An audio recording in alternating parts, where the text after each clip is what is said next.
दोस्तों, मैं फराज मलिक। इस वक्त हर तरफ कर्नाटक चुनाव की चर्चा हो रही है। कांग्रेस ने बीजेपी को एक बड़े अंतर से हराया। लेकिन जब भी किसी भी राज्य में कोई भी चुनाव होता है, चाहे छोटा चुनाव हो चाहे बड़ा चुनाव, मुसलमानों की चर्चा बहुत ज़्यादा होती है। मुद्दे उठाए जाते हैं जिसमें मुसलमानों का नाम आता है। धार्मिक मुद्दा कोई भी हुआ, मुसलमानों के बिना वो अधूरा रहता है।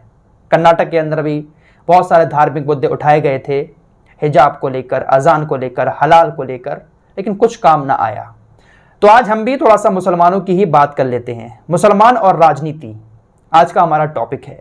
कर्नाटक के अंदर कितने मुसलमान जीते हैं, कितने विधायक बने हैं, इस पर चर्चा करेंगे। लेकिन आपका ध्यान मैं पहले उत्तर प्रदेश की तरफ लेकर आना चाहता हूं। उत्तर प्रदेश के अंदर ओवैसी ने एक बड़ा खेला कर दिया है।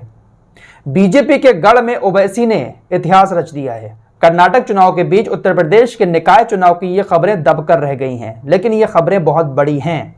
ध्यान से सुने, क्योंकि हर चुनाव में मुस्लिम फैक्टर बहुत बड़ा रोल निभाता है और मुसलमानों को लेकर राजनीति भी बहुत ज्यादा होती है। उत्तर प्रदेश के अंदर पहली बार ऐसा देखने को मिला है कि मुसलमानों ने कहीं ना कहीं ओवैसी के ऊपर थोड़ा भरोसा दिखाया है।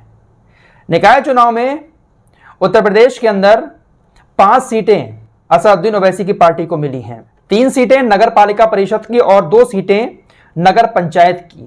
5 सीटों पर असदुद्दीन ओवैसी ने कब्जा किया है और 1 सीट ऐसी है घाटमपुर की, कानपुर के घाटमपुर की, जहां पर बीजेपी का गढ़ हमेशा से रहा है। ये वो सीट थी जहां पर खुद उत्तर प्रदेश के मुख्यमंत्री योगी आदित्यनाथ प्रचार करने के लिए पहुंचे थे, समाजवादी पार्टी के नेता भी पहुंचे थे, लेकिन इस सीट पर असदुद्दीन ओवैसी की पार्टी ने जीत हासिल करके इतिहास रच दिया। 5 सीटों पर ओवैसी की पार्टी ने जीत हासिल की। वहीं बहुत सारी सीटें ऐसी थी जहां पर समाजवादी पार्टी और बसपा से आगे रही है असदुद्दीन ओवैसी की पार्टी।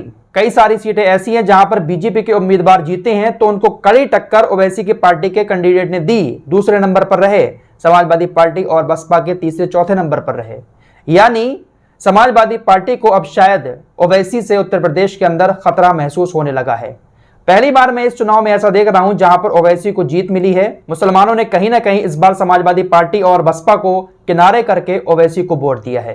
तो ये कहीं ना कहीं ओवैसी की पार्टी के लिए भी अच्छी खबर है।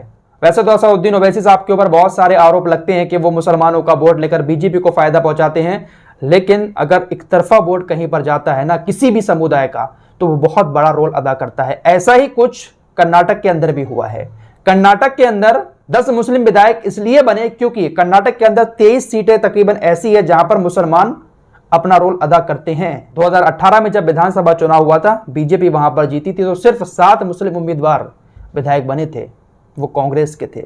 वो इसलिए क्योंकि वहां पर जो एक जेडीएस पार्टी है, जेडीएस और कांग्रेस के बीच मुसलमान बढ़ जाते थे, लेकिन इस बार मुसलमान पूरे के पूरे कांग्रेस को गए हैं। जेडीएस को मुसलमानों ने इस बार समर्थन नहीं दिया, जिस वजह से तकरीबन 10 मुस्लिम विधायक कर्नाटक के अंदर बने। कर्नाटक के अंदर मुसलमान सिर्फ 13% हैं और वहां पर 10 मुस्लिम विधायक बन गए। तो कहीं ना कहीं मुसलमानों को यह बात समझ में आई कि हम अगर इकट्ठे होकर एक साथ किसी पार्टी का साथ देते हैं तो शायद हम अपने ज्यादा नेता विधायक बना सकते हैं। उत्तर प्रदेश के अंदर क्या होता है, समाजवादी में लोग चले जाते हैं, बसपा के साथ चले जाते हैं, बहुत सारे बीजेपी के साथ चले जाते हैं। तो उत्तर प्रदेश के अंदर ये जो 20-22% मुस्लिम है, ये बहुत सारी पार्टियों में बढ़ जाता है। मुसलमानों के नाम पर हर पार्टी राजनीति करती है। कुछ टाइम बसपा के साथ बहुत सारे मुसलमान जुड़े रहे, फिर समाजवादी पार्टी का बहुत साथ दिया, लेकिन अब जो विधानसभा चुनाव हुआ था उसमें समाजवादी पार्टी से मुसलमान बहुत खिलाफ थे और ओवैसी को तो एजेंट बनाकर मुसलमान ठुकरा देते हैं और फिर सभी पार्टियों में बढ़ जाते हैं। लेकिन कर्नाटक के अंदर मुसलमान एक तरफ कांग्रेस की तरफ गए और 10 विधायक उन्होंने चुन लिए। सिर्फ 13% है कर्नाटक के अंदर मुसलमान। तो उत्तर प्रदेश के अंदर ओवैसी की पार्टी ने ये जो अच्छा प्रदर्शन किया है, इसको लेकर ओवैसी भी काफ़ी खुश हैं, लेकिन समाजवादी पार्टी को यहाँ पर काफ़ी सोचना पड़ेगा। क्या समाजवादी पार्टी पहले की तरह अपने आप को उत्तर प्रदेश के अंदर खड़ा कर सकती है? कि अखिलेश यादव वो काम कर सकते हैं जो मुलायम सिंह यादव ने किसी दौर में किया था? क्योंकि उत्तर प्रदेश के अंदर बीजेपी बहुत हावी है। बीजेपी को हराने के लिए उत्तर प्रदेश के अंदर बहुत बड़ा काम करना पड़ेगा यहाँ की पार्टियों को। फिलहाल देश की राजनीति और राजनीति में मुसलमानों का रोल, इसको लेकर आप लोग क्या सोचते हैं? कमेंट बॉक्स में जरूर बताएं। मिलते हैं एक और नई वीडियो के साथ, तब तक के लिए अपना ख्याल रखिए।